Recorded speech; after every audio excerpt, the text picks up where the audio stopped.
خبرنگاران از تاجیکستان و قرقیزستان و ازبکستان گفتند که جنجال‌های مرزی و بسته بودن سرحد در گذشته به مناسبت روزنامه‌نگاران سه کشور بی تأثیر نمانده بود. آنها در یک نشست در شهر خوجند گرد آمده تبادل فکر و تجربه کردند. فیروزه میرجمعیوا خبرنگار محلی در ولایت سوخ پس از سالها همکاران خود را از قرقیزستان و ازبکستان دیده است. ما تماما رابطه‌ро гум карда будем. Дар хотир дорам, вақте ба ягон нишасти байнулмилалӣ мерафтем, ҳодисаҳои марзӣ чунон таъсир карда буд, ки рӯзноманигорони тоҷику қирғиз бо ҳам ҳатто салом намекардем. ҳарчанд мо дар кишварҳои худамон рисолати хабарнигориямонро иҷро мекардем. Ман фикр мекунам акнун мо бояд бештар бо ҳам вохӯрем. По эту сторону, а не по ту сторону мы старались, как могли, мы освещали. در نشست خوجند که هفته گذشته برگزار شد، زیاده از 20 روزنامه‌نگار و بلاگر جمع آمدند. کوشش‌های مشترک راه به سوی رشد استوار در آسیای مرکزی شعارشان بود. سازمان دهندگان گفتند که در رنگین شدن مناسبت مردم سه کشور وادی فرغانه نقش روزنامه‌نگاران و بلاگران برجسته است. هدف لایحه اساسی ما این همزیستی آسایشته.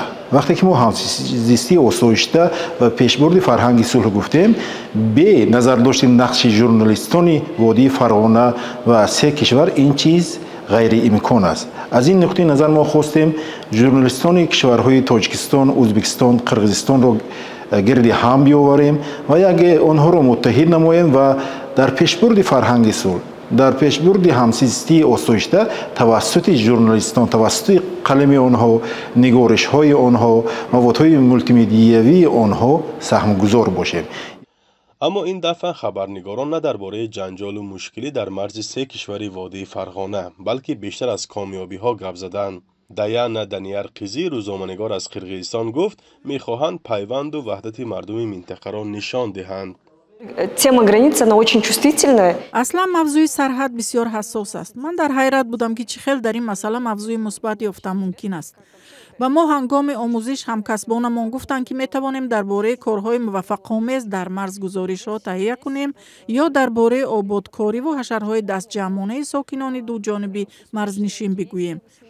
яъне иттиҳоди мардуми минтақаро нишон диҳем. На границах объединились и что-то сделали, какие-то инициативы сделали. Это тоже успешная история, это тоже тема границ.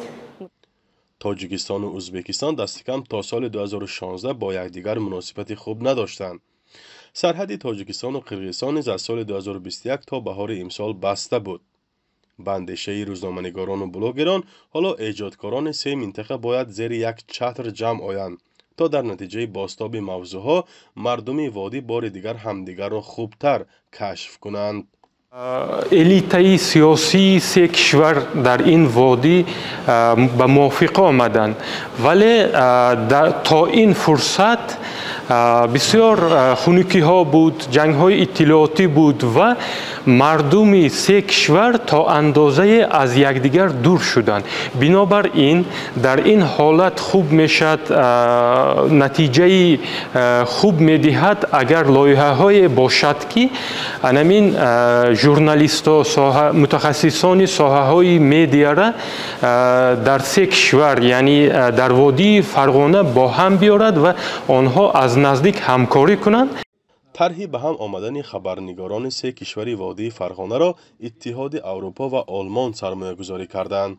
انتظار می رود این دفعه روزنامه‌نگاران و بلاگران در قرقیزستان و ازبکستان جمع آیند.